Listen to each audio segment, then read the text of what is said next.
Wirklich auch gute Voraussetzungen für das Bild.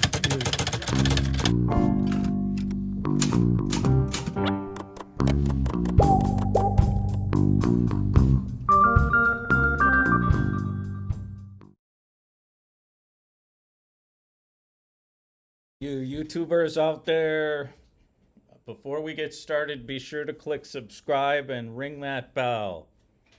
Is that what I'm supposed to say?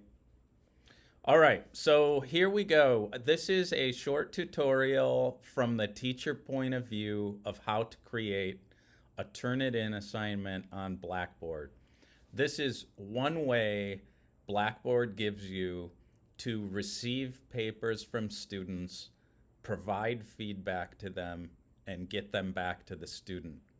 And it's all centralized in the Turnitin app. And you can also do peer critique in it. So for this one, we're just gonna create a basic Turnitin assignment. I am going to first determine where in the course I'm going to put it. So I am going to create a content area called Turnitin Assignments. I'm going to make that available to users. And when you do that, it appears at the bottom of the course menu.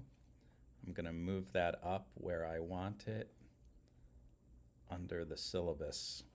All right. So right now that's an empty container. And because I like to keep my course organized, I'm going to build a content folder and I'm going to call it SA1 so students know they can find the Turnitin assignments for SA1 in this location. And that's an empty folder. So I need to go in and create a Turnitin assignment.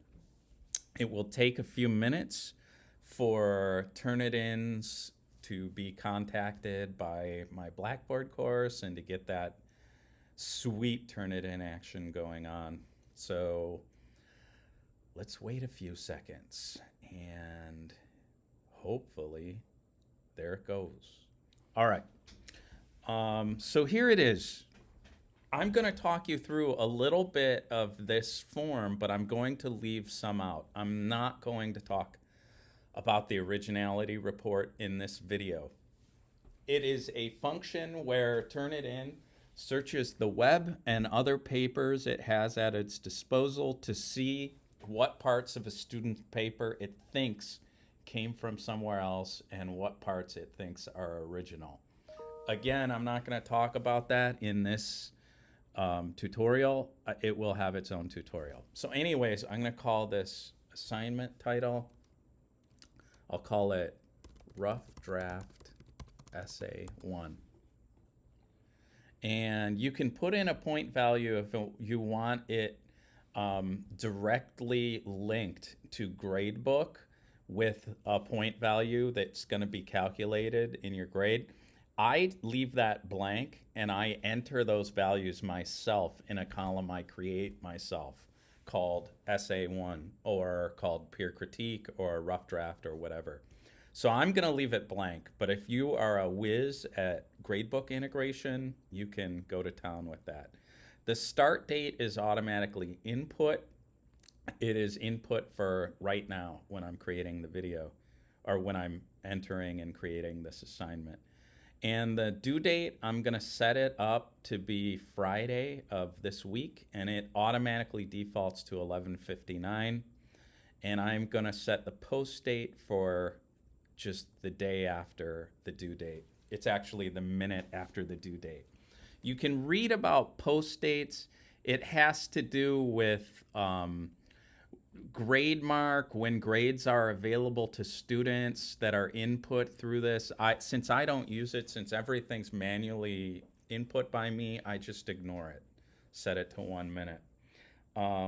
And you can allow any file type if you're working with multimedia or something like that, or just files that Turnitin can check for similarity. Again, I'm not going to talk about that much here.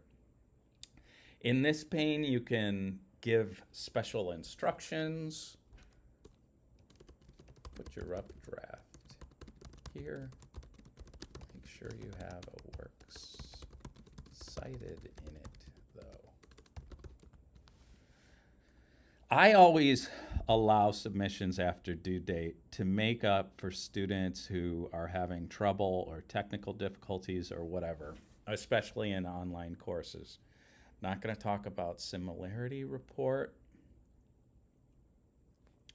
And the other things you can do are rubrics through Turnitin. I have not used them before. I do all that stuff manually. And then they allow grammar checking. You can leave it ticked off, I think, by default, or you can select yes, and then you can select a level of grammar checking available for students. I'm going to click advanced just for fun, and then I am going to click submit. You can also save these for future assignments. All right, so the Turnitin assignment is created.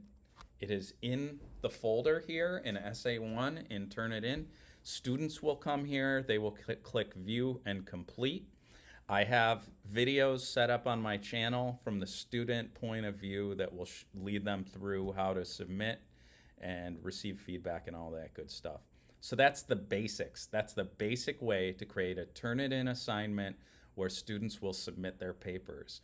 I will show you some videos that show you how to give feedback through Turnitin, how to do peer critique through Turnitin, and one about understanding the originality report. So that's it for today. Be sure to like, subscribe, follow, and all that good stuff. Catch you later.